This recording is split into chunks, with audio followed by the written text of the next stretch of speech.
For the past month, I've been stymied trying to vlog following a major computer crash. But watching the Lizzie Bennett Diaries today reminded me that, as Ricky Collins says, content is crucial to the success of a video blog, almost a prerequisite. And the technical problems I've been facing suddenly seemed like lame excuses.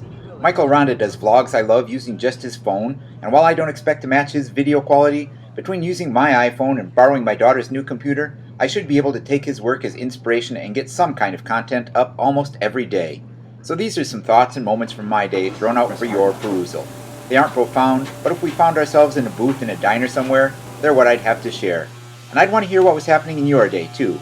Throw me a video or let me know down in the comments. Thanks for watching.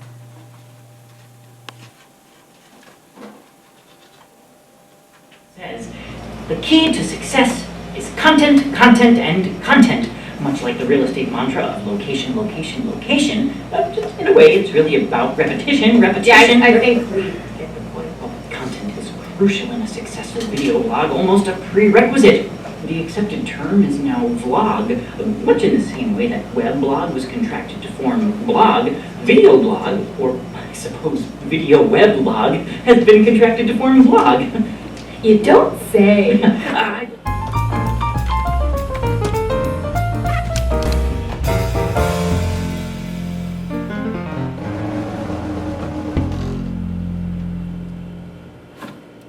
Gaza. Few Palestinians get permits to travel outside Gaza. There are almost no exports. Hi, how can I help you? Yeah, can I get a junior cheeseburger deluxe? Okay, A combo meal with the small size with root beer with light ice, please. okay. Will that be all for you today? Yeah, that's it. $3.99, thank you. Thank you. So for 16 years, more or less, I coached cross country and track at Palm Springs, and I do miss it. But there are also days when I don't miss it quite so much. Those would include days when it's 117 degrees when I get out of work. So I'm running tonight in Redlands, where it's only 90, which is a lot better than 117. Okay, so I ran out for about 30 minutes, about 3 miles. I don't live in Palm Springs, but I don't live in Redlands anymore either. I actually live in Crestline, on a hill up in the Santa Rosa Mountains, on a road called Summit Drive, which is just off of what is known locally as Rim of the World.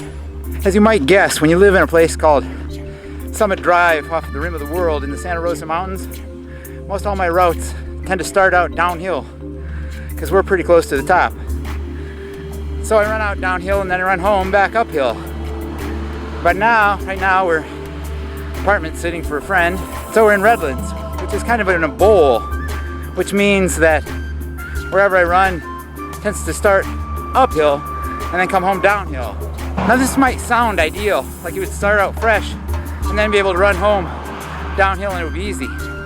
But the way it works, I think more often, is that when I run at home, I start out downhill, so it's easy to establish a better comfortable pace, which is still slow these days, but a better comfortable pace. And when I turn around and start coming uphill, I can at least pretend to maintain that pace a little bit.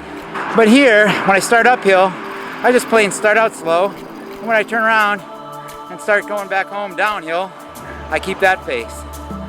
So what do you think's better? To start out uphill and then finish down, or start downhill and finish up? Personally, my preference is for just to roll, or maybe, the old traditional flat and fast. But either way, I probably shouldn't be walking so much. So let's run. It's really hard to run and vlog, carry the camera. So goodbye.